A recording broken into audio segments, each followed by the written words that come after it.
सदाशिवसमारम्भां शङ्कराचार्यमध्यमाम्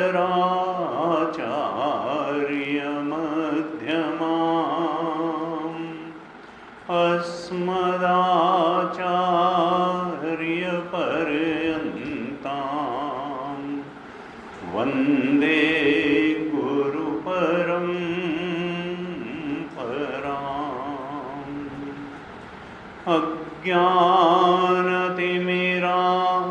अज्ञानतिमिरान्धस्य ज्ञानाञ्जनशलाकया चक्षुरुन्मीलितं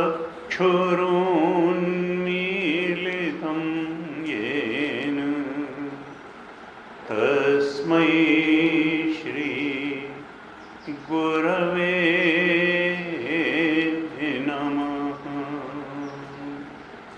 तस्मै श्री गुरवे नमः। गीता जी के ध्यान श्लोकों का पाठ करते हैं, फिर तीसरे अध्याय के कुछ श्लोकों का पाठ करके फिर चर्चा करें। पहले ध्यान श्लोकों का पाठ करते हैं। ओम पार्थाय प्रतिबोधितां भगवता नारायणेन स्वयं व्यासेन ग्रथितां पुराणमुनिना मध्ये महाभारतम्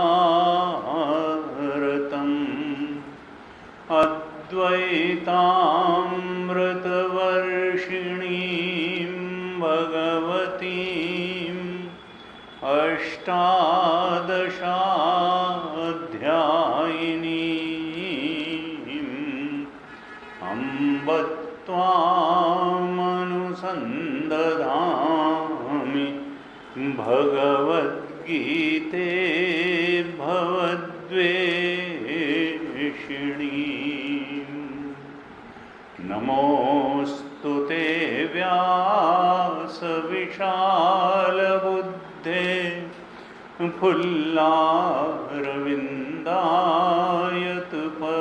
फुल्लारविन्दायतपत्रनेत्र येन त्वया भारततैलपूर्ण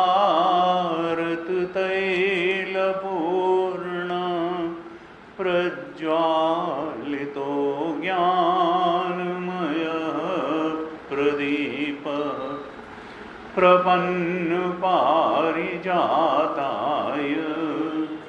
स्तोत्रवेत्रैकपाणये ज्ञानमुद्राय रुद्राय कृष्णाय गीतामृतदुहे नमः। सर्वोपनिषदो गावो दोग्धा गोपालनन्दनः पार्थो वत्सः सुधीर्भोक्ता दुग्धं गीतामृतं महत्। वसुदेवसुतं देवं कंसचाणूरमर्दनं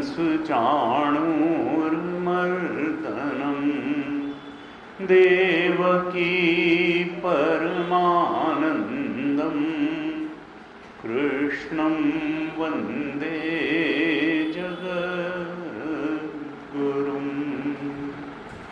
कृष्णं वन्दे जगद्गुरुं।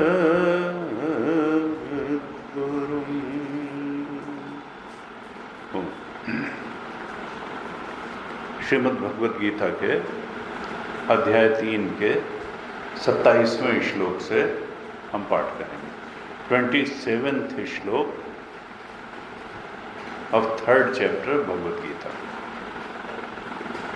मैं पढ़ूंगा, आप दोहराइए। प्रकृतेः क्रियमाणानि गुणैः कर्माणि सर्वशः अहंकार विमूढात्मा कर्ताहमिति मन्यते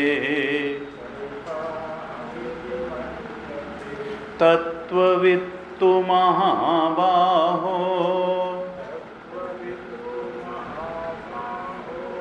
चैप्टर 3 श्लोक 28 चैप्टर 3 श्लोक 28 अभी हम पढ़वा रहे हैं। तत्त्ववित्तु महाबाहो गुणकर्म विभागयोः गुणागुणेषु वर्तन्ते इति मत्वा न सज्जते प्रकृतेर्गुणसम्मूढाः सज्जन्ते गुणकर्मसु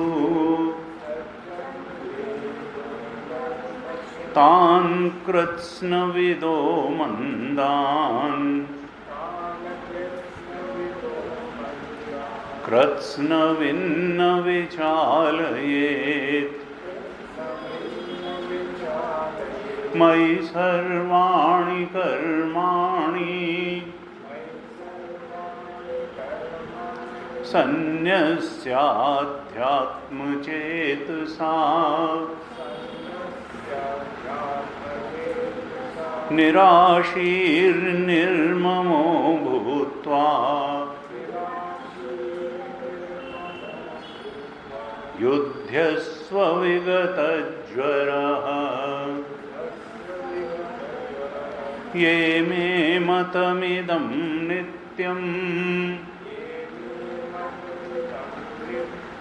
अनुतिष्ठन्ति मानवाः श्रद्धावन्तो न सूयन्तः मुच्यन्ते तेऽपि कर्मभिः ये तु एतद् अभ्यसूयन्तः नानुतिष्ठन्ति मे मतम् सर्वज्ञानविमूढांस्तान् विद्यानामृतमश्नुते बुद्धिनष्टान चेतसः सदृशं चेष्टते स्वस्याः प्रकृतेर्ज्ञानवानपि प्रकृतिं यान्ति भूतानि निग्रहः किं करिष्यति इन्द्रियस्येन्द्रियस्यार्थे रागद्वेषौ व्यवस्थितौ तयोर्न वशमागच्छेत् तौ ह्यस्य परिपन्थिनौ श्रेयान् सधर्मो विगुणः परधर्मात् स्वनुष्ठितात् स्वधर्मे निधनं श्रेयः परधर्मो भयावहः अर्जुन उवाच अथ केन प्रयुक्तोऽयं पापं चरति पूरुषः अनिच्छन्नपि वार्ष्णेय बलादिव नियोजितः श्रीभगवानुवाच काम एष क्रोध एष रजो गुण समुद्भवः महाशनो महापाप्मा विद्धेनमिह वैरिणम् धूमेनाव्रियते वह्निः यथादर्शो मलेन च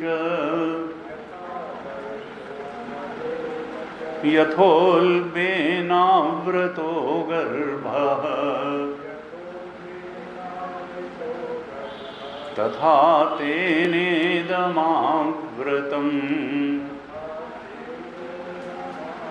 आवृतं ज्ञानमेतेन ज्ञानिनो नित्यवैरिणा कामरूपेण कौन्तेय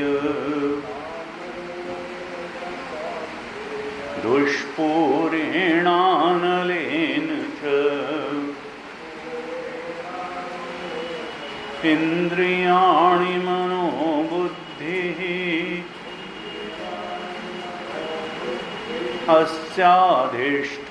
अस्याधिष्ठानमुच्यते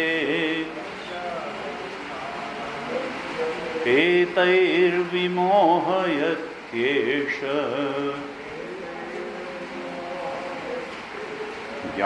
ज्ञानमावृत्य देहिनम् तस्मात् त्वमिन्द्रियाण्यादौ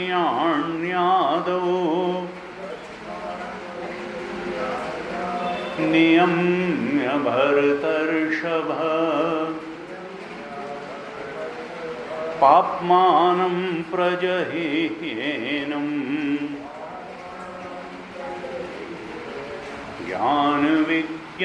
ज्ञानविज्ञाननाशनम् इन्द्रियाणि पराण्याहुः इन्द्रियेभ्यः परं मनः मनसस्तु परा बुद्धिः यो बुद्धेः परतस्तु सः एवं बुद्धेः परं बुद्ध्वा संस्तभ्यात्मात्मनमात्मना एवं बुद्धेः परं बुद्ध्वा संस्तभ्यात्मानमात्मना जहि शत्रुं महाबाहो कामरूपं दुरासदम् कामरूपं दुरासदम्।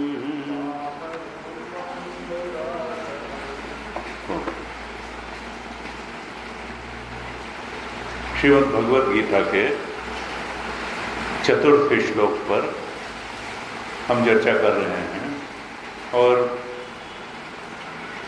बड़ा ही सुंदर ये अध्याय है। अब इसमें भगवान ने कर्मयोग के बारे में विस्तार से बताया, क्योंकि गीता जी के अनुसार जो प्रथम साधना है वो कर्मयोग की साधना है और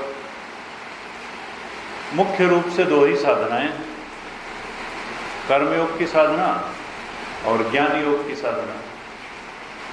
अब कुछ लोग कह सकते हैं कि नहीं, छठा अध्याय जो है उसको कोई संतों ने ध्यान योग नाम दिया और किन्हीं संतों ने उसको आत्मसंयम योग नाम दिया, और दूसरे अध्याय में भी भगवान ने स्थित प्रज्ञ के लक्षण इत्यादि बताते हुए आत्मसंयम को बड़ा महत्व दिया कि देखो इस आध्यात्म विज्ञान को प्राप्त करने में वही समर्थ होगा जो आत्म संयम करने में समर्थ होगा।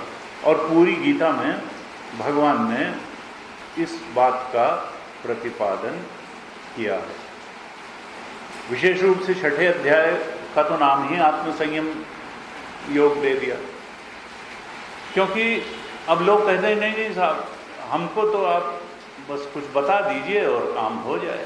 तो भाई बिना कुछ किए इस संसार में कुछ मिलता नहीं है, फिर अध्यात्म में भी नहीं मिलता है और संसार में भी नहीं मिलता है।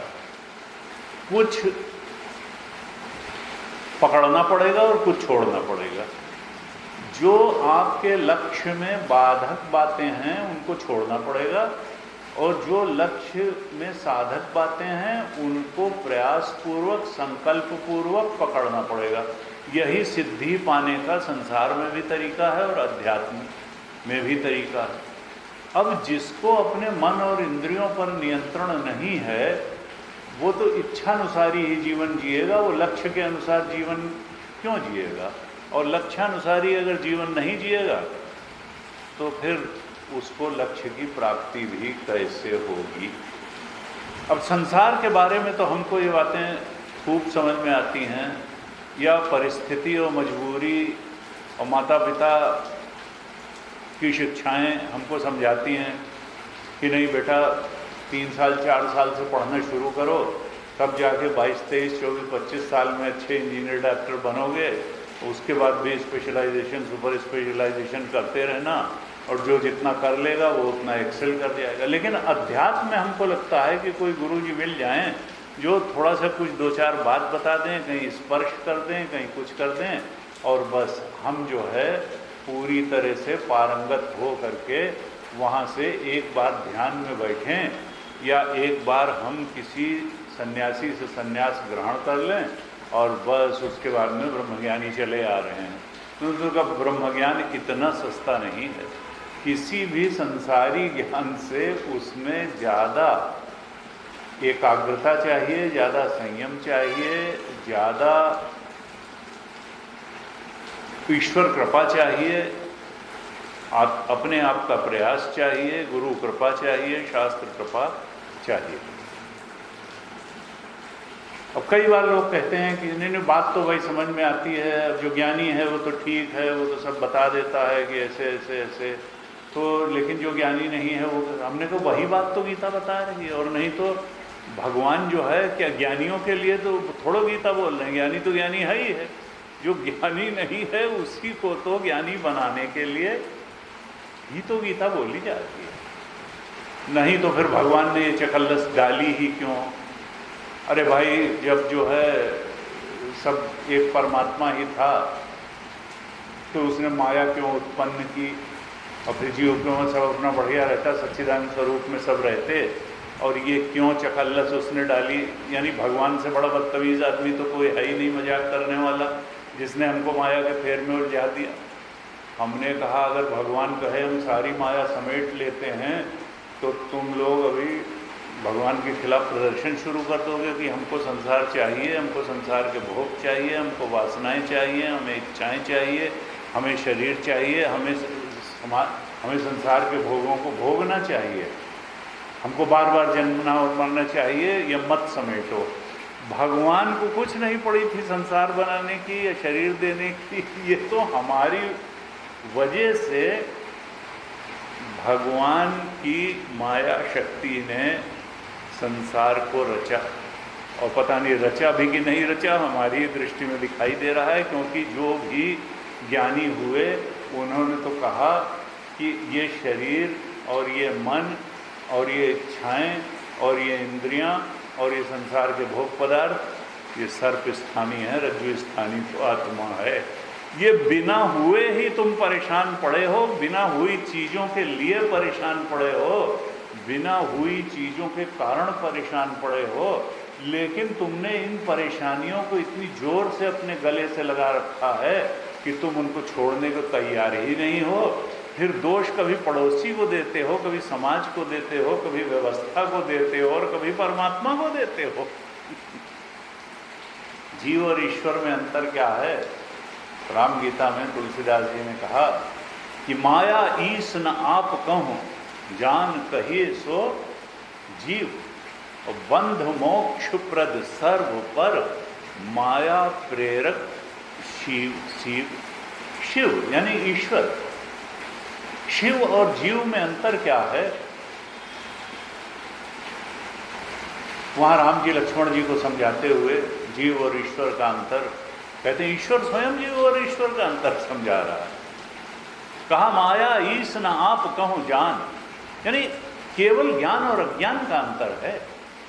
जो नहीं जानता है वो जीव है, और जो जान गया वो ईश्वर है। यानी हम भी अगर जान जाएं तो हम अपने डिवाइन नेचर को पहचान सकते हैं। वो राम जी जो हमारी चेतना बन के बैठे हैं, हम अपने रामस स्वरूप के बोध में दृढ़ता से प्रतिष्ठित हो सकते हैं, लेकिन कब तक नहीं होंगे? जब तक हम न माया के स्वरूप को समझ पाएंगे, न ईश्वर के स्वरूप को। माया ईस न आप कहूं, न माया का स्वरूप समझेंगे, न ईश्वर का स्वरूप समझेंगे, न इस जीव का स्वरूप समझेंगे, तो फिर हम जीव बने रहेंगे। और बंध मोक्ष प्रद सर्व पर, जो बंध और बंधन है काहे का? भोग का ही तो बंधन है, और भोग काहे का चाहिए? सुख का ही तो भोग चाहिए। और बार बार शास्त्र कहते हैं कि तुम जहां सुख मान के बैठे हो वो दुख परिणामी है। ये संसार के जितने भी सुख हैं, देखत सोना लगे सकल जग कांच है, अरे भाई बल्टू जीवन कहिए झूठ तो मरना साच है। विषय इंद्रिय संयोगात यत्तदग्रे अमृतोपमं परिणामे विषम्यो तत्सुखम राजसम। भोग के पहले और भोग काल में अमृत की तरह लगते हैं और परिणाम में विष की तरह हैं। लेकिन अब ज्ञानी कौन है? जो भोगने के पहले ही देख ले कि उसके विषय स्वरूप को पेनिट्रेट करके देख ले कि नहीं ये तो दुख स्वरूप है, विषय स्वरूप है। लेकिन हम तो उसको जो है नहीं देख पाते, इतनी दृष्टि इंसाइट हमारी गहरी नहीं है, और यही हम में और ब्रह्मज्ञानी में अंतर है। तो बंध जो भोग का स्वरूप, बंध मोक्ष प्रद सर्व पर, जो भोग भी देने वाला है और जो मोक्ष भी देने वाला है। इस संसार में दोनों ही चीजें हैं। इस संसार में पब भी है, क्लब भी है, मॉल भी है, जिन्हें कैसी कैसी ऊंची नीची बातें भी हैं, और यहीं पर भगवान शंकराचार्य के ग्रंथ भी हैं, यहीं ब्रह्मबोध प्राप्त संत भी हैं, यहीं सत्संग भी उपलब्ध है, यहीं दुसंग भी उपलब्ध है। अब ये हमारे ऊपर है कि हमारे अंदर सात्विक वासना जोर मारती है कि राजसिक वासना जोर मारती है कि तामसिक वासनाएं जोर मारती है। गीता जी का संदेश क्या है कि देखो, तुम अपने अंतःकरण को सात्विक बनाओ, क्योंकि सात्विक अंतःकरण में ही सत्य के बोध की जिज्ञासा उत्पन्न होती है। रजोगुणी अंतःकरण तो संसार के भोगों में घसीट के तुमको खड़ा कर देगा। तुम लाख विवेक करते रहोगे, विवेक और ज्ञान एक तरफ धरा रह जाएगा, और तुम अवश्य की भांति जा करके संसार के ही चीज़ों के पीछे भागने में लग जाओगे। तुम्हारी अंतर यात्रा संभव ही नहीं हो पाएगी, बहिर यात्रा में ही उलझे हुए रह जाओगे। इसलिए गीता जी का पहला संदेश क्या है कि तुम अपने अंतःकरण को सात्विक बनाओ। ये नहीं है कि तमोगुणी और रजोगुणी वासनाएं ओवरनाइट खत्म हो जाएंगी, लेकिन जब हम प्रयास करते हैं तो परिणाम जरूर आता है। ऐसा हो ही नहीं सकता कि हम कर्म करें और परिणाम ना आए। भले कितना थोड़ा आएगा, हल्का आएगा, बहुत देर में कोई परसीवेबल चेंज दिखाई देगा, लेकिन परिणाम जरूर आएगा। इसलिए हमको बिना थके बिना रुके आध्यात्मिक साधना करते रहना चाहिए। गीता जी के चौथे अध्याय के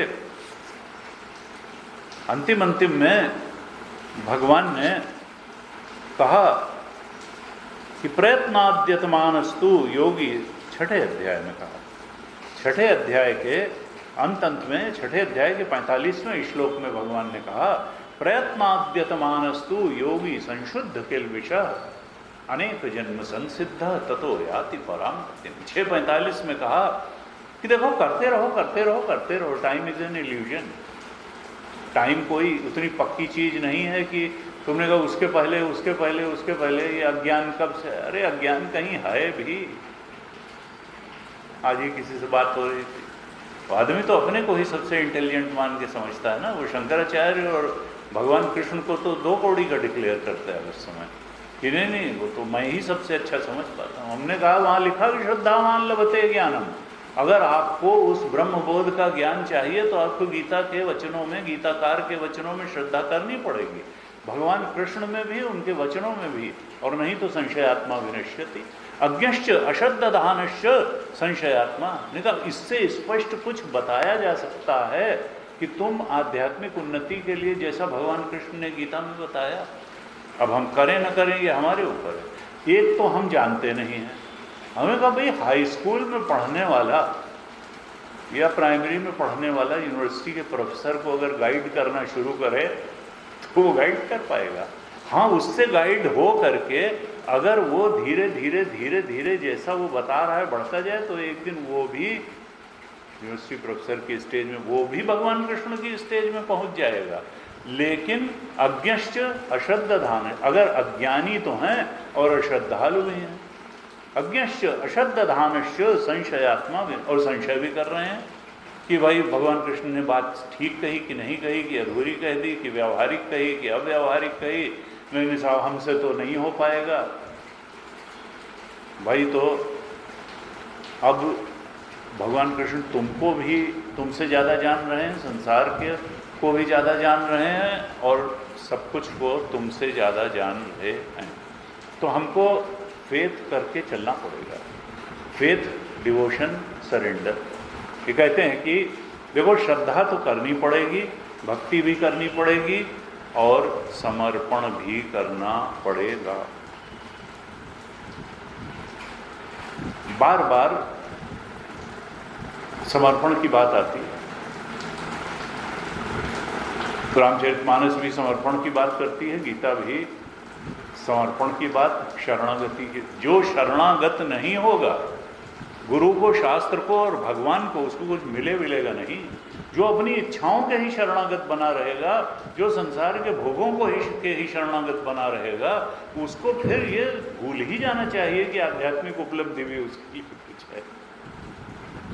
अज्ञश्च अश्रद्ध धाम, ये माया इतनी छोटी चीज नहीं है और असल में कुछ है ही नहीं।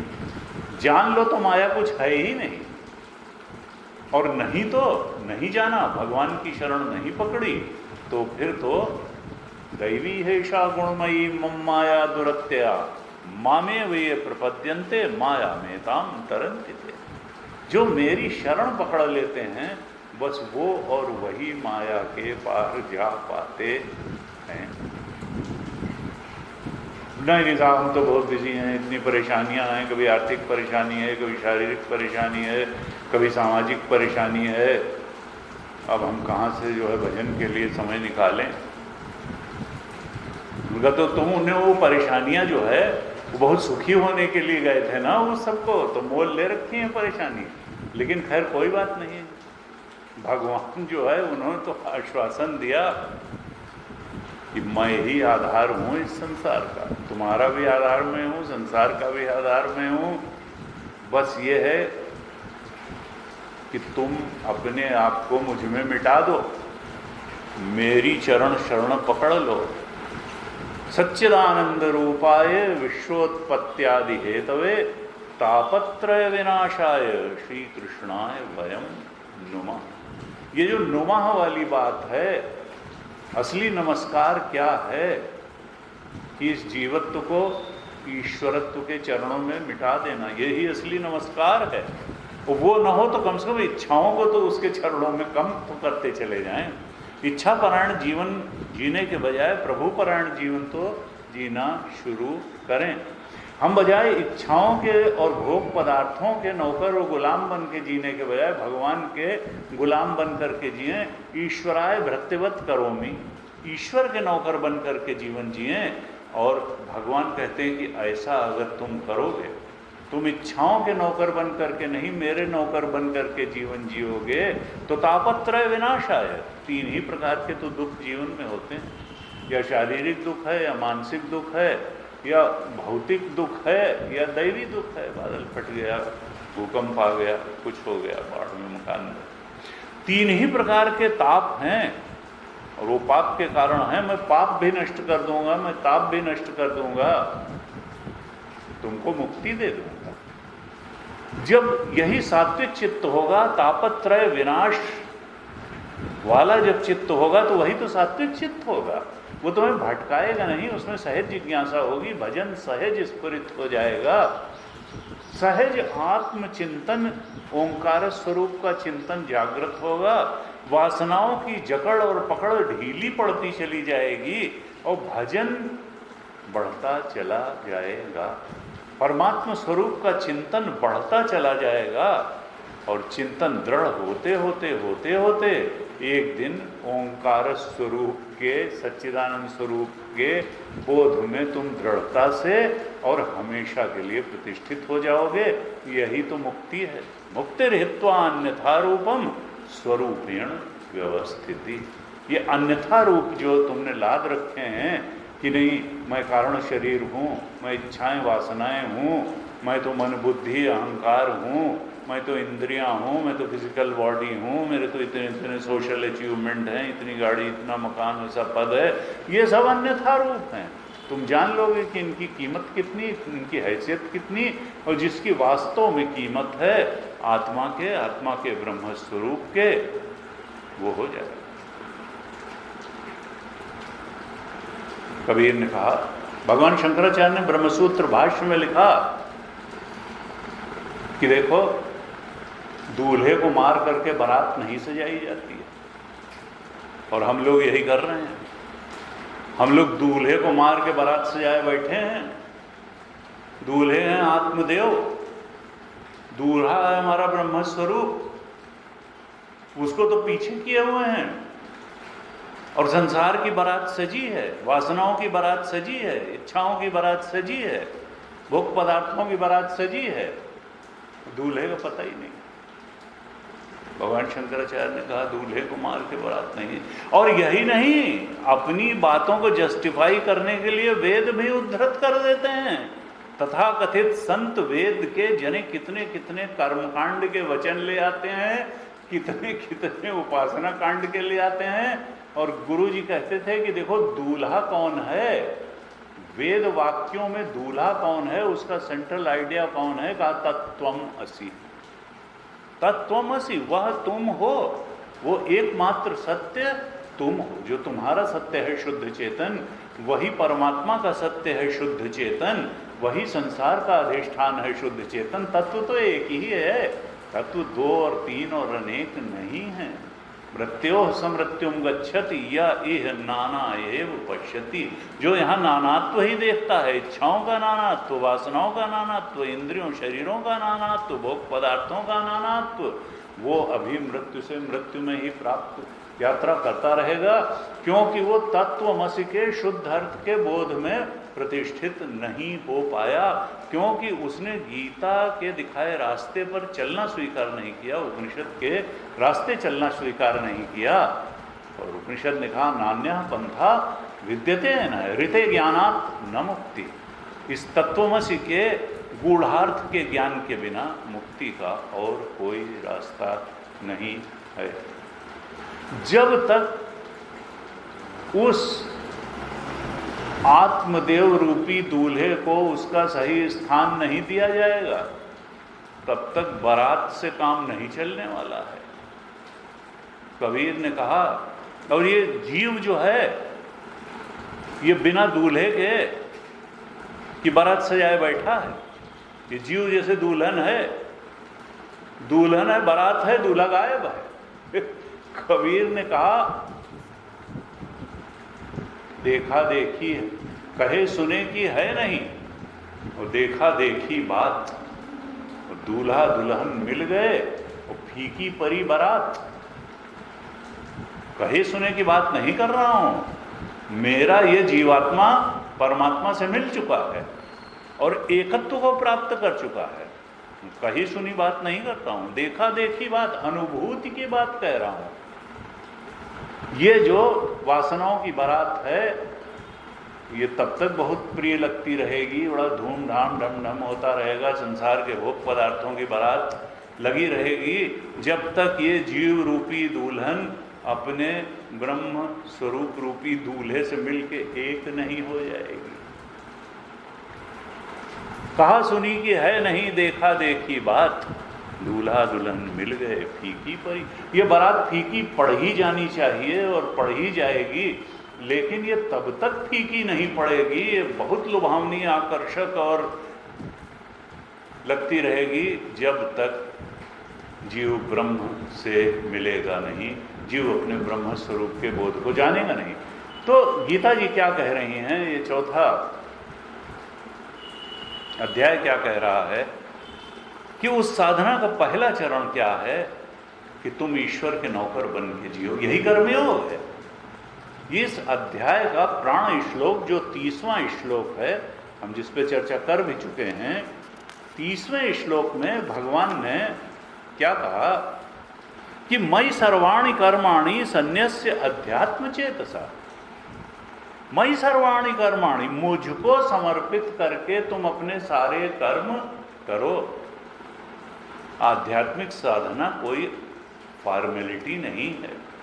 जो व्यक्ति विनयी होता है 24 घंटे होता है, अहंकारी होता है 24 घंटे होता है, जो व्यक्ति भक्त होता है वो 24 घंटे होता है। आधे घंटे और 20 मिनट की भक्ति से आध्यात्मिक उन्नति नहीं मिलती है। 24 hours we have to be bhakt of Bhagwan, और ये तब तक होना चाहिए जब तक द्वैत है। अभी तत्वमसि का बोध नहीं आया है, तब तक हमको भक्त की पहचान बनाते ही जीतना है।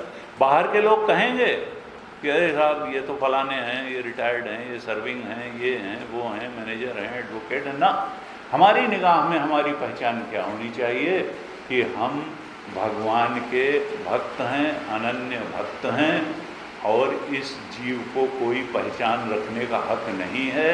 अगर उसको सर्वोच्च आध्यात्मिक बोध तक पहुंचना है तो हमारी अपनी दृष्टि में हमारी पहचान यही होनी चाहिए। भगवान ने कहा, पहले भगवान ने कहा था यज्ञार्थात् कर्मणोऽन्यत्र 9वें श्लोक में लोको अयं कर्म, स्पष्ट करके भगवान ने 30वें श्लोक में कह दिया। गुरु जी बार बार कहते थे ये इस चैप्टर का प्राण श्लोक है, इसको बिल्कुल धारण करके रखना चाहिए, तभी इस कर्मयोग के 3रे अध्याय का अर्थ खुलेगा। भगवान ने आज्ञा दी है बिल्कुल, उन्होंने कहा तद एकम वद निश्चित्य। अर्जुन ने कहा था एक बात बताओ और निश्चित करके बताओ, जो मेरे लिए श्रेयस्कर हो उसको बताओ। और भगवान ने बिल्कुल वो एक बात बता दी, निश्चित करके बता दी, जो श्रेयस्कर है उसको बता दिया कि मयि सर्वाणि कर्माणि सन्यस्य, मुझको अपने सारे कर्मों को समर्पित करके करो। मतलब क्या भगवान चाह रहे हैं? इच्छाओं को समर्पित हो करके मत करो कर्म, संसार के भोग पदार्थों को समर्पित हो करके कर्म मत करो। क्योंकि हम बहुत चालाक हैं, हमने नहीं कर तो दिया भाई, सवेरे उठ करके 5 श्लोक भी गीता के पढ़े, घंटी भी बजाई, 250 ग्राम बर्फी भी अपना लगाई, उसके बाद में उसमें 2 बर्फी खुद खा ली, एक अपना किसी और को दे दी। न सर्वकर्माणि सन्यस्य और अध्यात्म चेतसा, ये बात ये नहीं कि जबरदस्ती, विवेक बुद्धि से ये जान करके कि यही कर्म करने का सर्वोच्च तरीका है।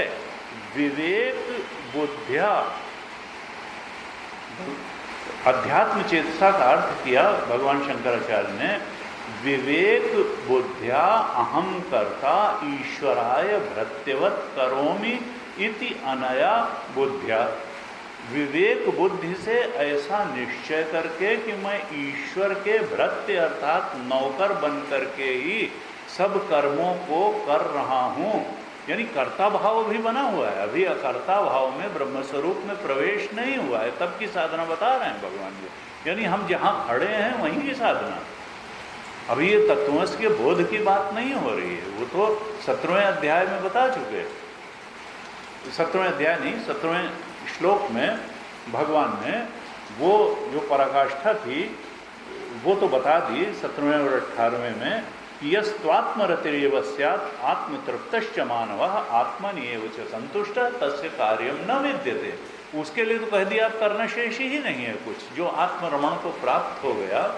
लेकिन यहाँ तो वो है जिसको आत्मरमण की प्राप्ति, जो भी साधक है, जो भी भक्त है, जो भी द्वैत में अपने कर्ता भाव में है, भोक्ता भाव में है, तो ये भोक्ता भाव अहम भाव को शिथिल करने के लिए क्या करे कि इच्छा परायण और भोग परायण जीवन छोड़ करके प्रभु परायण जीवन अपनाए।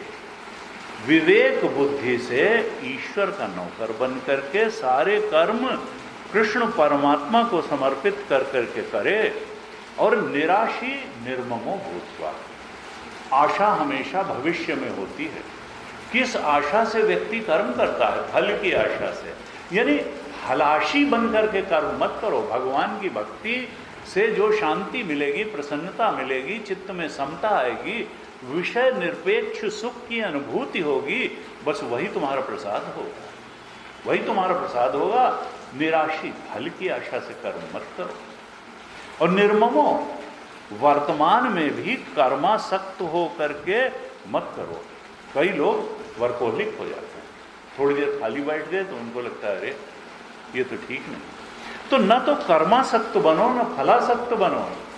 निराशी निर्ममो भूत्वा युद्धस्, हर एक के लिए ये जीवन संग्राम ही है।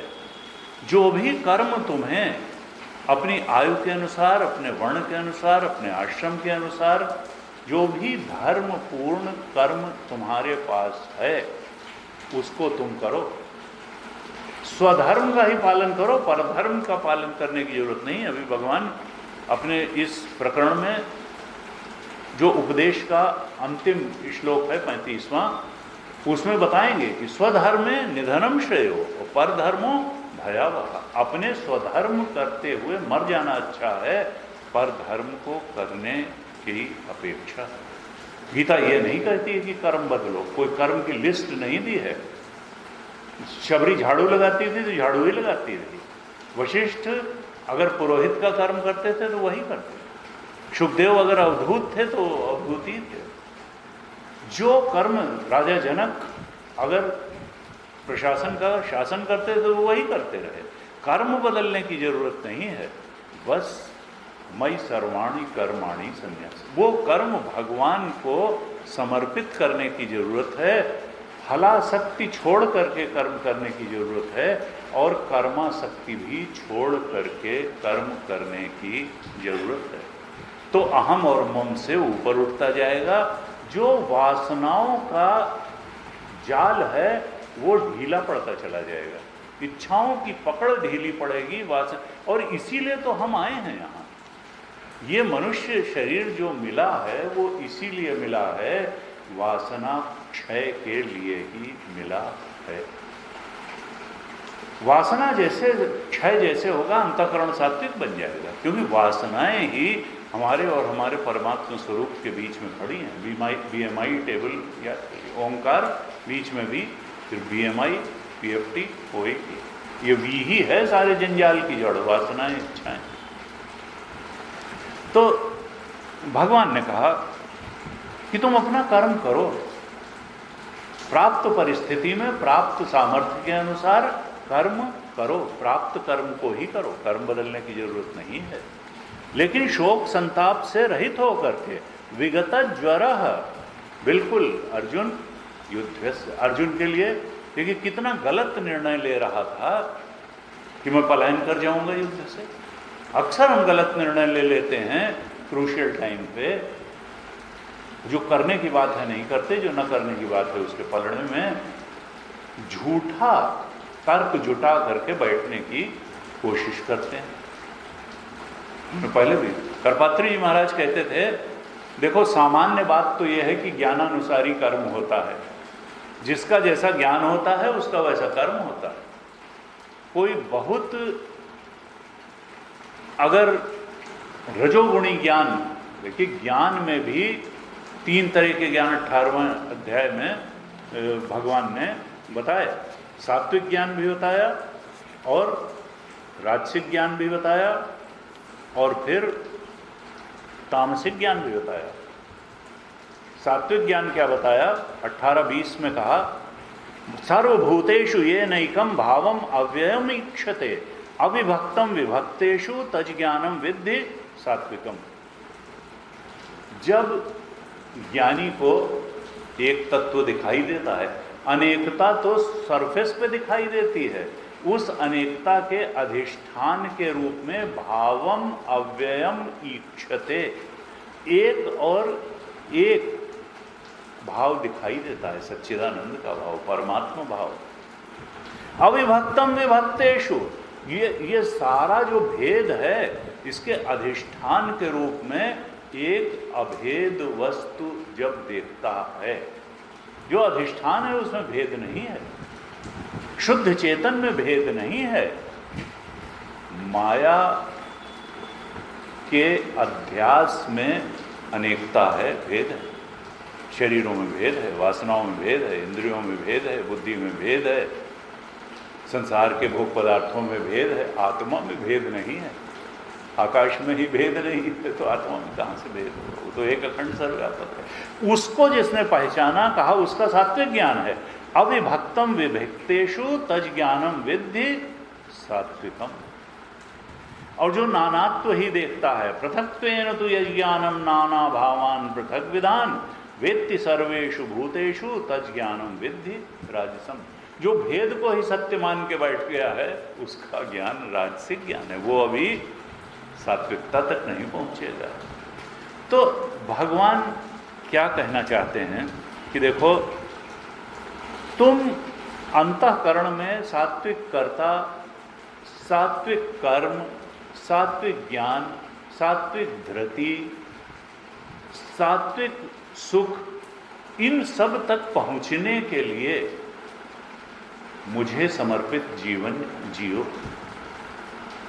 तो करपात्री महाराज कहते थे कि देखो ज्ञानानुसारी कर्म होता है, ये एक सामान्य बात है। जिसका राजसिक ज्ञान है वो राजसिक काम में ही लगेगा, तामसिक ज्ञान है तो उसको लगेगा वह आराम बड़ी चीज है, मुंह ढक के सोइए, किस किस को रोइए, किस किस को झीकिए। तो तामसिक ज्ञान वाले को तामसिक जीवनचर्या पसंद आएगी, राजसिक ज्ञान वाले को राजसिक जीवनचर्या पसंद, सात्विक ज्ञान वाले को सात्विक कर्म ही पसंद आएंगे।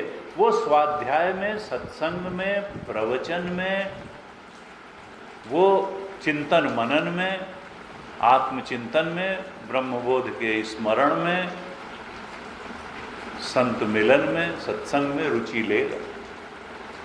तो ज्ञानानुसारी कर्म होता है जीवन में। तो हम अपने अपने ज्ञान को सात्विकता की तरफ बढ़ाना चाहिए, तो कर्म भी सात्विक बन जाएगा। लेकिन वो कहते थे इसका उल्टा भी ठीक है कि कर्मानुसारी ज्ञान भी हो जाता है। अगर हमने अवॉइड किया, शास्त्र की बात को अवॉइड किया, गुरु की बात को अवॉइड किया, हमने अच्छी और सच्ची बातों को अवॉइड किया और हम हियर से में ही जिंदा रहे, राजसिक बातों में ही पड़े रहे और राजसिक कर्मों में ही पड़े रहे, तो फिर धीरे धीरे क्या होगा, हमारी बुद्धि उसी बात को जस्टिफाई करना शुरू कर देती है, उसी बात को ठीक और महत्वपूर्ण मानना शुरू कर देती है। इसीलिए ज़्यादातर लोग समाज में सच्ची और अच्छी बातें करना और फॉलो करना, क्या सुनना भी पसंद नहीं करते हैं। तो वो कहते थे देखो कर्मानुसारी ज्ञान भी हो जाता है। अगर कर्म करते चले आए हैं एक ढंग से, तो लगेगा नहीं यही तो ठीक है। हमारे पास ही कितने लोग आते हैं सुबह, स्वामी जी आपको ऐसे कर लेना चाहिए, स्वामी जी आपको ऐसे कर लेना चाहिए। उनका जो तुम बता रहे हो हम बहुत करके सब छोड़ चुके हैं हम उसके बहुत और गहरे की बात तुमसे, आप जो बता रहे हैं, कोई लोग ऐसे आप जो बता रहे हैं मैं उसके आगे की बात बता रहा हूँ। हमने कहा उसके आगे की बात, कई बार जो बहुत फॉर्मल रिलेशन तो नहीं भी कहते हैं, नहीं तो कह देते हैं हम जो बात बता रहे हैं वो हमारी बात नहीं, वो शंकराचार्य की बात है, और उसके आगे की बात तुम्हारे चाचा के चाचा के चाचा भी नहीं बता सकते, तुम क्या बताओगे, उसके आगे की कोई बात ही नहीं है उसके आगे की कोई बात ही नहीं है, तुम बताओगे क्या? ये तुम खुशफहमी पाल के बैठे हो कि हम उसके आगे की बात बता रहे हैं, उसके आगे की कोई बात ही नहीं है। तुम चाहो तो पराकाष्ठा की बात सुन लो और अनुकरण कर लो और उस अनुभव को भी, क्योंकि knowledge can be transferred, experience can not be transferred. Experience तो आपको स्वयं करना है, उस ज्ञान के रास्ते धीरे धीरे धीरे धीरे चलते चलते उस बोध तक पहुंच गए, तुम भी उस अनुभव को प्राप्त कर सकते हो जिसकी बात भगवान कृष्ण गीता में कह रहे हैं, जिसकी शंकराचार्य कह रहे हैं, जिसकी बात गुरुदेव कहते रहे और बड़े बड़े रमण महर्षि और इस धरती के संत कहते रहे। वो कोई गप्प नहीं हाँक रहे थे, न तुम्हारे दुश्मन थे, न झूठ बोल रहे थे। सबसे ऊंची सबसे अच्छी बात उन्होंने बताई, तुम्हारे हित के लिए बताई। तो ज्ञानानुसारी कर्म होता है, लेकिन करपात्री जी ने कहा कर्मानुसारी ज्ञान भी हो जाता है। इसलिए ये मत कहो कि तुम्हारी बुद्धि जिस चीज को ठीक कह रही है वो तुम्हारी बुद्धि जो है तुमको चीट करती है। गुरु चीट नहीं करता है। इसीलिए कहते थे बुद्धि को गुरु के चरणों में रख दो। गुरु तुम्हारी बुद्धि से तुम्हारा बहुत ज़्यादा हितैषी है। गीता तुम्हारी बुद्धि के मुकाबले तुम्हारी बहुत ज़्यादा हितैषी है। तो गीता जी में इस प्रकार से ये 30वां श्लोक बहुत प्राण श्लोक है। गुरु जी कहते थे कि इसको जरूर याद रखना चाहिए, क्योंकि कर्म योग साधक के जीवन की प्रथम साधना है और उसका क्रक्स क्या है, और ये इतनी सरल भी नहीं है और इतनी कठिन भी नहीं है। सरल क्यों है? क्योंकि हमको हमेशा अपने हृदय में ये देखते हुए चलना है कि इससे खाली हम खुश होंगे या हमारा परमात्मा भी खुश होगा जो काम हम करने जा रहे हैं। अगर परमात्मा खुश होगा तो ऐसा नहीं कि हम दुखी हो जाएंगे, हम तो और खुश होंगे। परसों एक सज्जन आए, बात करके आधे घंटे हमसे गए, बहुत अच्छा लगा। और पिछली बार मैं आया था तो मुझे बड़ा लाभ हो गया आपकी बात से। हमने कहा किस प्रकार का लाभ हो गया? उन्होंने कहा कि एक आदमी ने को मुझे 23,000 रुपये देने थे और वो भूल ही गया था और मैं भी भूल गया था। फिर मुझे याद भी आया तो मैंने कहा कि अब जब मांगेगा दे देंगे, देखेंगे। तो वो तो भूल ही गया, मैं ही क्यों उसको पकड़ के बैठा। लेकिन फिर जब मैं यहाँ से गया तो मैंने कहा नहीं ये बात ठीक नहीं है। मुझे उसको बुला के उसके 23,000 रुपये वापस कर देने चाहिए। और मैंने उसको बुलाया और वापस कर दिए, और मुझे 2 दिन तक बहुत खुशी का अनुभव हुआ कि मैंने अच्छा काम किया, तो ये मुझे लाभ हो गया। अब देखिए, एक बिजनेसमैन आदमी 23,000 रुपये दे करके और उसको जो खुशी मिली, ये वही है कि खाने से खिलाने में ज़्यादा खुशी होती है, संग्रह करने से त्याग करने में ज़्यादा खुशी होती है, लेकिन व्यक्ति उसको अनुभव नहीं कर पाता। और जब वो सत्संग में आता है शास्त्र की गुरु की, तो फिर वो अनुभव धीरे धीरे उसको आता है, जो ज़्यादा तृप्तिदायक होता है, ज़्यादा गहरा है, अंदर से खुशी देने वाला है और बाहर से भी खुशी लाने वाला है। उनका मेरे पास सब है, हमें कोई परेशानी ही नहीं लेकिन फिर भी व्यक्ति के अंदर थोड़ा सा ये होता है कि हैं।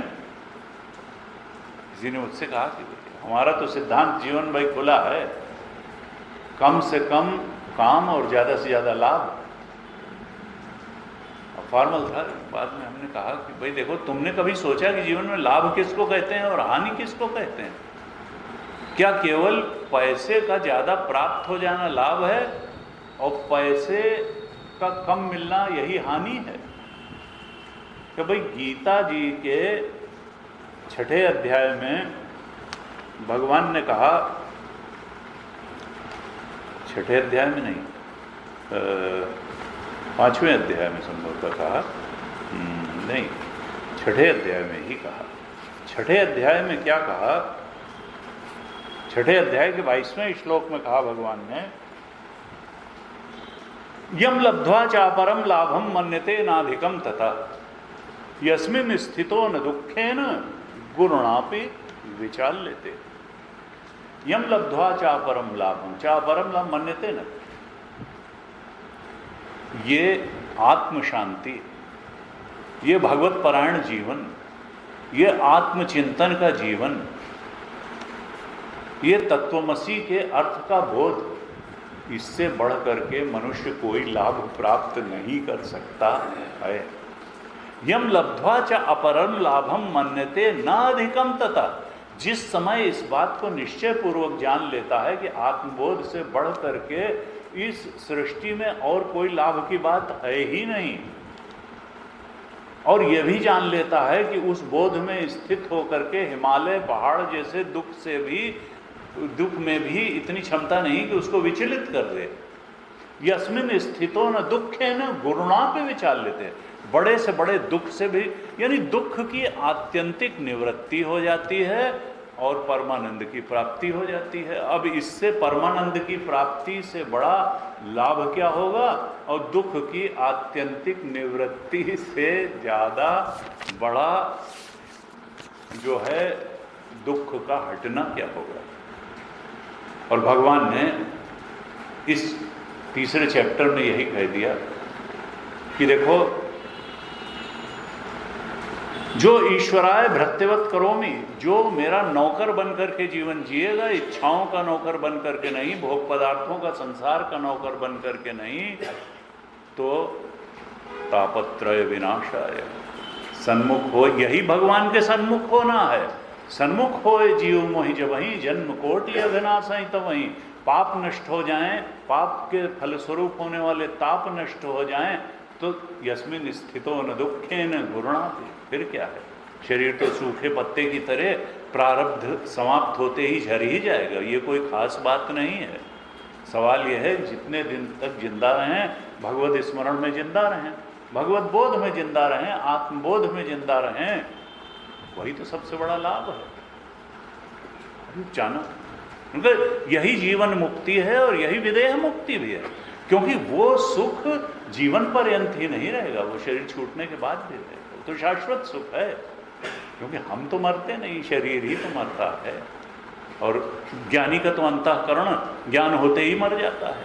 कारण शरीर जैसे ही गया, वासनाएं इच्छाएं मिटी, कि फिर सूक्ष्म शरीर तो तब तक रहेगा जब तक इस स्थूल शरीर को सस्टेन करना है। फिर सूक्ष्म शरीर भी गया और स्थूल शरीर भी गया, अब तो अपने ब्रह्म स्वरूप के बोध में अनंत काल तक अनंत सुख में उसका वास हो जाएगा, जहाँ से च्युत होने की कोई संभावना ही नहीं। रमण महर्षि ने कहा आभव अपूर्ण चित्त सुख, ये उत्पन्न, जो चीज उत्पन्न हुई है वो नष्ट होगा, और विषय और इंद्रिय के सन्निकर्ष से प्राप्त होने वाले सुख एक काल विशेष में उत्पन्न होते हैं, इसलिए नष्ट भी हो जाते हैं। विषय का सुख कभी शाश्वत सुख नहीं हो सकता, क्योंकि जो पैदा हुआ है वो मरेगा जरूर, सुख भी जो पैदा होने वाला है वो मरेगा जरूर। जो आत्म सुख होगा वो न पैदा हुआ है न मरेगा, वो तो है, बस अज्ञान के कारण हम नहीं जानते। अपूर्ण है, कंप्लीट है और शाश्वत। तो इस प्रकार से ये कहा। फिर भगवान इसके बाद 31वें श्लोक में, 32वें पर भी हमने थोड़ी चर्चा की थी, भगवान ने कहा, जो ये भगवान ने 30वें श्लोक में अपना कर्मयोग का उपदेश कर दिया सर्वोच्च, और कहा जो इसके अनुसार चलते हैं, ये में मतम इदम नित्यम अनुतिष्ठन्ति मानवा, जो नित्य इसका परिपालन करते हैं, श्रद्धावंतो अनुसूयंता, जो श्रद्धा से भर करके और मेरे उपदेश में दोष न देखते हुए, यानी मेरे उपदेश को सिलेक्टिवली नहीं फॉलो करते हैं, टोटली फॉलो करते हैं, पूर्ण श्रद्धा है, पूर्ण समर्पण है, पूर्ण स्वीकृति है, दोष दर्शन है ही नहीं। अनुसूयंता मुच्यन्ते तेपि कर्म भी, वो सारे पाप और पुण्य से मुक्त हो जाते हैं, क्योंकि पुण्य भी ज्यादा से ज्यादा स्वर्ग तक तो ले जाएगा, मुक्ति तक थोड़ा ले जाएगा पुण्य। वो कर्म क्षेत्र के ही बाहर चले जाते हैं, पाप धर्म अधर्म के ऊपर उठ जाते हैं, अब वो अध्यात्म की पराकाष्ठा की ओर बढ़ चलते हैं। वो त्रिताप की शांति होती है, पाप की शांति होती है, भगवद स्मरण गहराई से उत्पन्न हो जाता है, और वो आत्मबोध की तरफ भगवान की कृपा से बढ़ते हैं और एक दिन आत्मबोध को उपलब्ध हो जाते हैं। ये में मतमिदम नित्यम अनुतिष्ठन्ति मानवाः श्रद्धावन्तः अनुसूयन्तः, दो ही शर्तें लगाई भगवान ने, श्रद्धा पूर्वक करो, बिना गुणों में मेरे उपदेश में दोष देखे हुए करो, मेरे उपदेश के अनुसार जीवन जियो, और 15-20 मिनट आधे घंटे नहीं, नित्यम हमेशा इसी को नित्य फॉलो करो मेरे मत को, तो फिर तुम मुक्त हो जाओगे। काहे से? कर्म का ही, लोको अयम कर्म बंधन है, पाप पुण्य का ही तो बंधन है, उससे मुक्त हो गए तो अपने स्वरूप में बोध में प्रतिष्ठित हो गए। और फिर भगवान ने 32वें श्लोक में थोड़ी डांट लगाई कि ये तो एतत् अभ्यसूयन्तः न अनुतिष्ठन्ति मे मतम, जो मेरे इस उपदेश में दोष देखते हैं और इसको फॉलो नहीं करते हैं,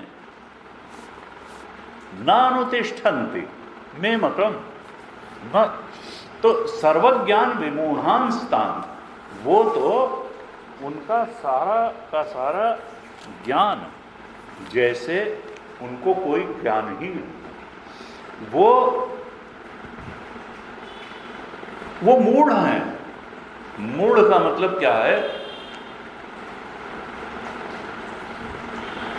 कि जिनकी विवेक बुद्धि नष्ट हो गई है, उनको न लक्ष्य की समझ है, न मार्ग की समझ है, और उनको जीवन क्या है इसकी भी समझ नहीं है। हम आए क्यों यहाँ संसार में वो नहीं जानते, हल्ले में जी रहे हैं, जैसे सब कर रहे हैं वैसे हम भी कर रहे हैं, जैसे सब कर रहे हैं वैसे ही ठीक। तो सब दुखी हैं तो हम भी दुखी, तो फिर रोते क्यों? रहो, दुखी रहो न। कहा जीवन की समझ नहीं है, लक्ष्य की समझ नहीं है, मार्ग की समझ नहीं है, सर्वज्ञान विमूढ़ांस्तान, वो मोहग्रस्त हैं, सत्य ज्ञान है ही नहीं, वो अविवेकी हैं। कहा उनको कैसे जानो? विद्धि नष्टान चेतसा, उन अविवेकियों को तो तुम नाश को प्राप्त हुआ ही जानो। कितना कस के डांट लगे भगवान, नाश को प्राप्त हो। विद्धि नष्टान अचेतसा, वो अविवेकी हैं, उनकी चेतना ही, बुद्धि नाम की कोई चीज नहीं है, ज्ञान नाम की चीज नहीं है, अचेतसा है। विद्धि नष्टान, वो मृत्यो से मृत्युम गच्छति, वो तो नष्ट ही हो जाएंगे। फिर 33वें श्लोक में कहा भगवान ने, लगता है उनको अर्जुन के जेस्चर से लगा, प्रश्न तो नहीं किया अर्जुन ने कि भाई जब बात इतनी सच्ची और इतनी पक्की और इतनी स्पष्ट है कि आपके मत के अनुसार लोगों को चलना चाहिए, तो फिर लोग हिम्मत कैसे जुटा लेते हैं कि आपके बताए हुए रास्ते पे नहीं चलते हैं? तो भगवान मानो उसका उत्तर देते हुए 33वें श्लोक में कहते हैं, सदृशम चेष्टते सस्याह प्रकृते ज्ञानवान अपि प्रकृतिम यान्ति भूतानि निग्रह किम करिष्यति। हर व्यक्ति, हर प्राणी, यहां तक कि ज्ञानवान भी, ज्ञानवान का मतलब यहां तत्वमसि के बोध में स्थित नहीं, बल्कि जिसने कर्म योग के सिद्धांत को ठीक से समझ लिया है कि हाँ भाई, इच्छा परायण और भोग परायण जीवन नहीं जीना चाहिए, प्रभु परायण जीवन जीना चाहिए, ईश्वर का नौकर बन के जियो, इच्छाओं का गुलाम बन। इस बात को बौद्धिक रूप से जिसने समझ भी लिया है, कहा वो, उसको यहाँ कहा ज्ञानवान। जो ज्ञानवान है, भगवान के उपदेशों के मर्म को तो समझता है, लेकिन उसकी भी स्वभाव, उसकी भी प्रकृति, भगवान ने प्रकृति का यहाँ एक्सप्लेनेशन शंकराचार्य भगवान ने दिया, प्रकृति नाम पूर्वकृत धर्म अधर्मादि संस्कार। पूर्व जन्मों से जो धर्म अधर्म के संस्कार लेकर के हम आए हैं, उसका नाम है प्रकृति, यानी उसी का नाम है हमारा स्वभाव, हमारे रिफ्लेक्सेस सबके अलग अलग हैं, धर्म धर्म के संस्कार। वो जो संस्कार है, जो स्वभाव है, जो धर्म धर्म की वासनाएं हम लेकर के आए हैं, वो सत्संग में भगवान की वाणी की मयि सर्वाणि कर्माणि संन्यस्य अध्यात्म चेतसा निराशी निर्ममो भूत्वा युद्धस्य विगत ज्वरा, इसको ठीक ठीक समझ लेने के बाद भी जो स्वभाव है, प्रकृति है, वो डोमिनेट कर जाता है और ज्ञान अपनी जगह रखा रह जाता है और आदमी वही इच्छा परायण और भोग परायण जीवन जीने के पीछे चल पड़ता है। कहा प्रकृति में यान्ति भूतानि, लोग तो प्रकृति से अवश्य हो करके वही वही करते रहते हैं, जानने के बावजूद। निग्रह किम, इसमें दूसरे का शासन क्या करेगा, मेरा उपदेश क्या कर लेगा, और कचहरी क्या कर लेगी, कोर्ट क्या कह लेगा? क्या लोग जानते नहीं कि अपराध है और उसकी सजा मिल जाएगी?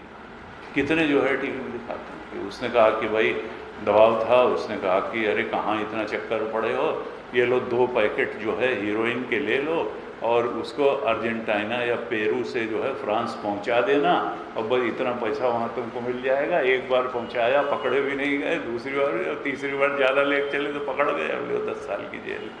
अब रो रहे हैं कि मेरी बुद्धि क्यों मारी गई। तो क्या है निग्रह किम, ना तो कानून कुछ कर सकता है, ना जो है हर व्यक्ति जानता है कि कौन चीज़ खराब है और कौन चीज़ अच्छी है, लेकिन निग्रह किम है, न तो कानून का शासन कुछ कर सकता है, पुलिस प्रशासन अक्षम हो जाते हैं, भगवान कहते हैं मैं भी अक्षम हो जाऊँ। प्रकृति में यान्ति भूतानि सदृशम चेष्टते प्रकृते ज्ञान, प्रकृति के अनुसार सब चल रहे हैं।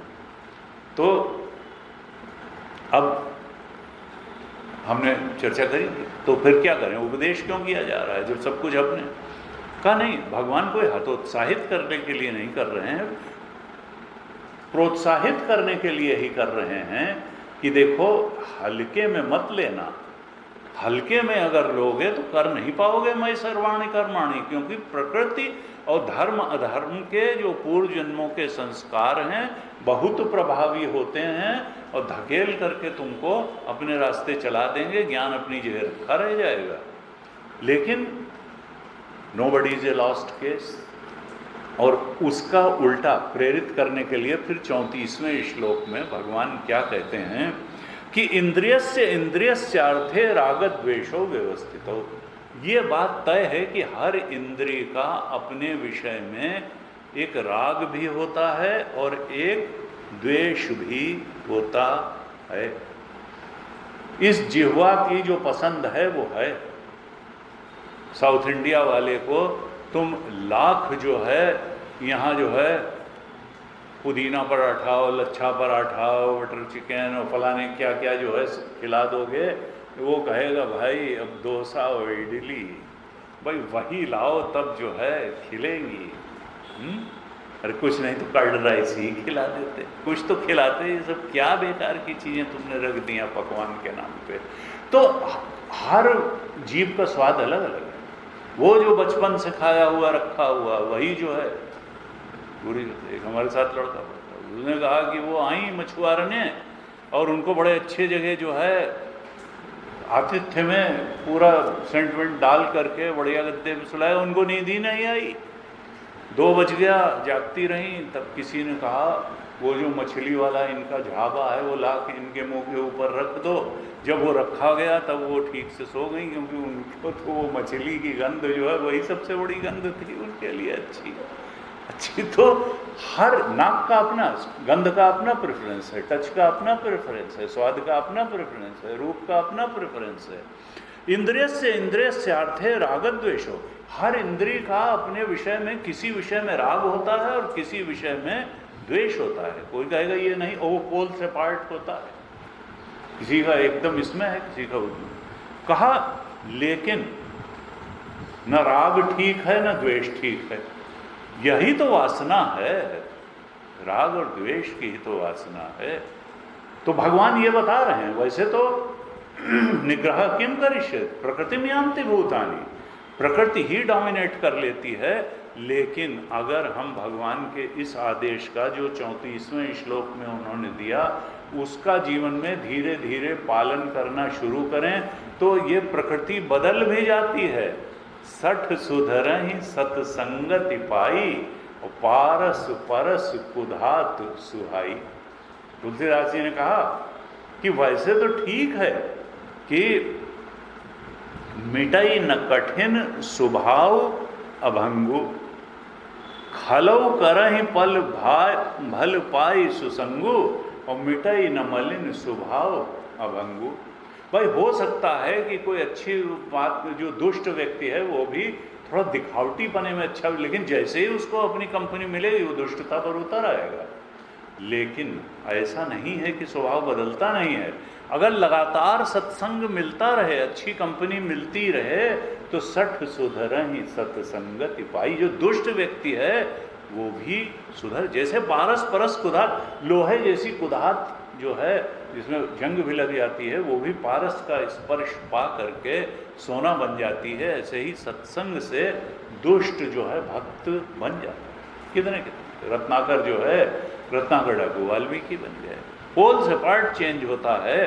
तो ऐसा नहीं है कि प्रकृति और धर्म के संचित संस्कार ही बहुत डोमिनेट करेंगे। अगर हम प्रयास पूर्वक न राग के, इंद्रिय के राग के वश में हो, न द्वेष। हम जान लें, गुरु जी कहते थे कि ये द्वेष जो है वो तो हम जानते हैं कि वे द्वेष के बहुत द्वेष ही पराकाष्ठा तक पहुँचते पहुँचते क्रोध और हिंसा में परिणत हो जाता है। लोग गोली मार देते हैं द्वेष करते करते। तो उसका तो हमको दुष्परिणाम समझ में आता है द्वेष का, लेकिन असल में राग का छोटा भाई है द्वेष। राग जब होता है किसी से तो फिर उसकी उल्टी बात से द्वेष भी होता है। इसलिए राग भी उतना ही साधक के लिए वैरी है, शत्रु है, कष्टदायक है जितना द्वेष। आसक्ति ठीक नहीं है, न शत्रु से न मित्र से, बहुत ज़्यादा नहीं।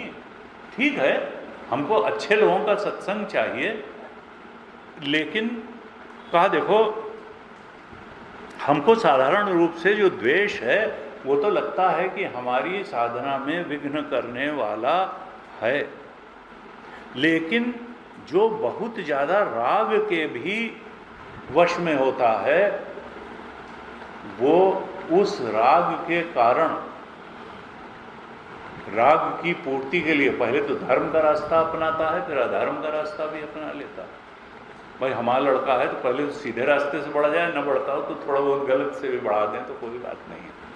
तो राग जो है व्यक्ति को अधर्म के लिए प्रेरित कर देता है, और फिर जब अधर्म के रास्ते चलेंगे तो भी दुष्परिणाम तो हम ही भुगतेंगे, अभी नहीं 10 साल बाद, 10 साल बाद नहीं, अगले जन्म में। तो इंद्रियस्यार्थे रागद्वेषो व्यवस्थितो तयोः न वशम आगच्छेत् तौ ह्यस्य परिपंथिनो। भगवान सावधान कर रहे हैं कि ये दोनों रास्ते में पड़ने वाले जो खड़े होकर के तुम्हारी साधना की सारी पूंजी को छीन लेने वाले डाकू हैं, राजन हैं। ये राग और द्वेष जितनी तुमने जप की, ध्यान की, सत्संग की कमाई की है, संयम का जीवन जिया है, वो सब साधना की एकत्रित संग्रहित पूंजी को ये राग और द्वेष तुमसे छीन लेंगे और तुमको फिर भटका देंगे इसी संसार में।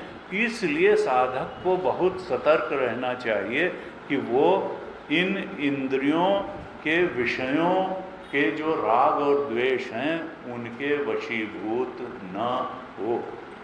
ये नहीं कहा कि ये समाप्त हो जाएंगे। देखिए, भगवान ये नहीं कहेंगे राग और द्वेष रह नहीं जाएगा, रहेगा, लेकिन तुम सतर्क रहो, अलर्ट रहो, विवेक बुद्धि से भरे रहो और इनके वश में ना हो। ये तुम्हें खींचने की कोशिश करेंगे, लेकिन तुम नमस्ते करके अलग हो जाओ, उपेक्षा कर दो इनकी, इनके वश में न हो। भगवान शंकराचार्य ने कहा, लिखा, यदा पुनः राग द्वेषौ तत्प्रतिपक्षेण नियमयति तदा शास्त्र दृष्टि एव पुरुषो भवति न प्रकृति वशः। भगवान शंकराचार्य लिखते हैं, जब यह जीव प्रतिपक्ष भावना से, यानी जैसे ही राग आए तो सब देख लो कि इसका अंतिम परिणाम क्या होने वाला है, प्रतिपक्ष भावना करो। वो जो तुम्हें अपनी तरफ आकर्षित करने के लिए लुभाएगा तो तुरंत मन में गीता के उपदेशों का सारा और अपने ही पूर्व अनुभवों का और दूसरों के अनुभवों का भी स्मरण कर लो कि ये जो राग जो है जिस रास्ते पे हमको चलाने की कोशिश कर रहा है वो साधन विरोधी रास्ता है, वो परमात्मा विरोधी रास्ता है, साधना विरोधी रास्ता है। प्रतिपक्ष भावना से भगवान शंकराचार्य कहते हैं कि प्रतिपक्ष भावना से जो राग द्वेष का संयम कर लेता है और शास्त्र दृष्टि के अनुसार जीवन जीने में लगा रहता है, राग द्वेष के अनुसार जीवन जीने में नहीं लगा रहता है, फिर वह प्रकृति के वश में नहीं रहता। ये जो उसके लिए ये नहीं सदृशम चेष्टते स्वस्या प्रकृतेर्ज्ञानवानपि, वो श्लोक 33 के प्रभाव में धर्म के संस्कारों के प्रभाव से मुक्त हो जाता है, प्रकृति के वश में नहीं रहता, वो परमात्मा के और शास्त्र के वश में रहते हुए जीवन जीने में समर्थ होता है। वो धर्म के संस्कारों में पड़ के जीवन नहीं जीता, वो प्रकृति द्वारा नियंत्रित जीवन नहीं जीता, वो राग और द्वेष के वशीभूत होकर के जीवन नहीं जीता, वो तो परमात्मा की प्रेरणा से और शास्त्र की प्रेरणा से जीवन जीता है और बिल्कुल स्पष्ट जान लेता है कि इस जीव की साधना के परिपंथी हैं, कल्याण मार्ग में विघ्न करने वाले हैं ये राग और द्वेष। फिर शंकराचार्य भगवान कहते हैं कि जब मनुष्य बहुत ज्यादा राग और द्वेष से युक्त हो जाता है, राग द्वेष प्रयुक्तो मन्यते शास्त्रार्थम अपि अन्यथा, तो वो शास्त्र का भी राग द्वेष के प्रभाव में उल्टा अर्थ करना शुरू कर देता है। बहुत लोगों ने उल्टा अर्थ किया है, कहा राग द्वेष युक्त मनुष्य शास्त्र के अर्थ को भी उल्टा मान लेता है और परधर्म को स्वधर्म मान करके उसका अनुष्ठान करने में वो अपने आप से झूठ बोलने लगता है कि नहीं यही हमारा स्वधर्म है और यही करना चाहिए, परंतु उसका ऐसा मानना भूल है। पर धर्म अपि धर्मत्वात् अनुष्ठेय एव इति तद असत। भगवान शंकराचार्य कहते हैं ऐसा जो उसका निष्कर्ष होता है कि वो राग द्वेष के प्रभाव में परधर्म को स्वधर्म मान करके अनुष्ठान करना शुरू कर देता है, ये उसकी भूल है, ये उसका असत निष्कर्ष है। इसी को फिर अब ये जो उपदेश का अंतिम श्लोक है 35वां, श्रेयान स्वधर्मो विगुणः पर धर्मात् सुअनिष्ठितात् स्वधर्मे निधनम श्रेयो पर धर्मो भयावह। ये भगवान अब बताने वाले हैं कि देखो हर कंडीशन में स्वधर्म का पालन ही ठीक है। अर्जुन, ये जो तुम कहते हो कि माला लेके चले जाएं और जो है अपने स्वजनों के खून से सने हुए सिंहासन पे कैसे बैठे हैं और क्या करें, तो पर धर्मो भयावह है। तुम क्षत्रिय हो, तुम्हारा तो जो धर्म है युद्ध करना है, धर्म युद्ध करना है, ये माला लेके जपना नहीं है। एक थे उनका नाम था इंद्रद्युम्न। उन्होंने राजपाट छोड़ा और जा करके जप करने लगे जंगल में जाके। अगस्त्य ऋषि आए, उन्होंने कहा भाई तुम, उन्होंने कहा कि बस हमको लगा कि नहीं, ब्राह्मण वृत्ति जो है क्षत्रिय वृत्ति से श्रेष्ठ होती है, तो हमने राजपाट छोड़ के आए और यहाँ अपने जप करने लगे आके। उन्होंने कहा ये तुमने पशुवत काम किया है, जड़ बुद्धि हो, बिना राजकाज ठीक तरह से किसी को सौंपे अपने कर्तव्य का निर्वहन किए तुम यहाँ आकर के माला लेके जप कर रहे हो, ध्यान कर रहे हो। तुम्हारी बुद्धि हाथी जैसी है, जाओ हाथी हो जाओ। और फिर वो गजक और ग्राह वाली कहानी में इंद्रद्युम्न अगले जन्म में हाथी हुए। तो एक ये है कि हमको स्वधर्म का परित्याग करेंगे तो फिर हमको विपरीत परिस्थिति भोगनी ही पड़ेगी। स्वधर्मेन धर्म श्रेयो वर्धते। आज ओम पूर्णमदः पूर्णमिदं पूर्णात् पूर्णमुदच्यते पूर्णस्य पूर्णमादाय पूर्णमेवावशिष्यते। ओम शांति शांति शांति। हरि ओम। श्री गुरुभ्यो नमः। हरि ओम।